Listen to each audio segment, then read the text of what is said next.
കഴിഞ്ഞ ദിവസം ആൽവിൻ മാത്യു എന്ന് പറഞ്ഞൊരു വ്യക്തി ഇന്ത്യയെ കളിയാക്കി അല്ലെങ്കിൽ കേരളത്തിനെ കളിയാക്കിക്കൊണ്ട് രൂക്ഷമായി വിമർശിച്ചുകൊണ്ട് പോസ്റ്റ് ഇട്ടിട്ടുണ്ടായിരുന്നു. അതിനെതിരെ വ്യാപകമായിട്ട് പ്രതിഷേധവും കമൻറ്റിലൊക്കെ ഒരുപാട് തെറിവിളികളും ഒക്കെ ഉണ്ടായിട്ടുണ്ടായിരുന്നു. സോ എന്തായാലും ഒരു സന്തോഷ വാർത്തയുണ്ട്, പുള്ളിക്കാരനെ അറസ്റ്റ് ചെയ്തിട്ടുണ്ട്. സോ നമ്മൾ ഒരു പരിധി വരെയൊക്കെ നമ്മുടെ മന്ത്രിമാരെയും നമ്മുടെ സിസ്റ്റത്തിനെയൊക്കെ നമ്മൾ എതിർക്കാറുണ്ട്. പലതും നമ്മളുടെ പുതിയ അറിവുകളെല്ലാം നമ്മൾ പല രാജ്യത്തേക്ക് കുടിയേറിയതിനു ശേഷം അവിടുത്തെ സിസ്റ്റമൊക്കെ നമ്മൾ പറയാറുണ്ട്, അല്ലെങ്കിൽ കമ്പയർ ചെയ്യാറുണ്ട് ഒരു പരിധി വരെയൊക്കെ. പക്ഷേ ഇത്രയ്ക്ക് നീചമായ രീതിയിൽ അതിപ്പോൾ കേരളക്കാർ മാത്രമല്ല, ഇന്ത്യക്കാർ മൊത്തം അതിനെതിരായിട്ടുണ്ട്. അതായത് ഇന്ത്യ കൊള്ളത്തിൽ ഒരു തരത്തിലും ഇന്ത്യ നിൽക്കാൻ പറ്റില്ല, ഇന്ത്യ അങ്ങ് അത്രയ്ക്ക് അവഗണിച്ചുള്ള രീതിയിലുള്ള പോസ്റ്റുകളാണ് പുള്ളിക്കാരൻ ഇട്ടുകൊണ്ടിരുന്നത്.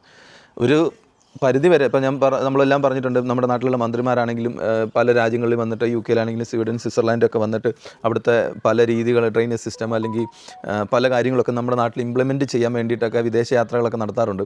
സോ അങ്ങനെയുള്ള കാര്യങ്ങൾ നമ്മൾ ചില ഇൻഫ്ലുവൻസേഴ്സും യൂട്യൂബേഴ്സും ഒക്കെ ഓക്കെ ഈ രാജ്യത്ത് ഇങ്ങനെയാണ്, നമ്മുടെ നാട്ടിൽ ഇംപ്ലിമെൻറ്റ് ചെയ്താൽ നല്ലതായിരിക്കും, ഇങ്ങനെയുള്ള കാര്യങ്ങളൊക്കെ പറയാറുണ്ട്.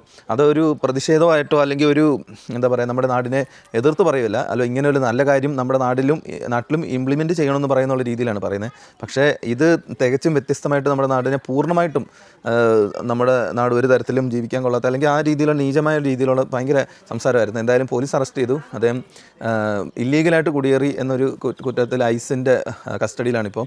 അപ്പോൾ എന്തായാലും ഇങ്ങനെയുള്ള ഇൻഫ്ലുവൻസേഴ്സ് അല്ലെങ്കിൽ ഇങ്ങനെയുള്ള പോസ്റ്റുകളൊക്കെ ഇടുന്നവർ അല്ലെങ്കിൽ രാജ്യദ്രോഹം അല്ലെങ്കിൽ രാജ്യത്തെ എതിർത്ത് സംസാരിക്കുന്നവർക്കൊക്കെ ഇങ്ങനെ തന്നെ കിട്ടണം. അതിപ്പോൾ രാജ്യത്തിനുള്ളിലുള്ളവരാണെങ്കിലും രാജ്യത്തിന് പുറത്തുള്ളവരാണെങ്കിലും ഇങ്ങനെ തന്നെ കിട്ടണമെന്നാണ് എൻ്റെ അഭിപ്രായം. Okay then bye, thank you.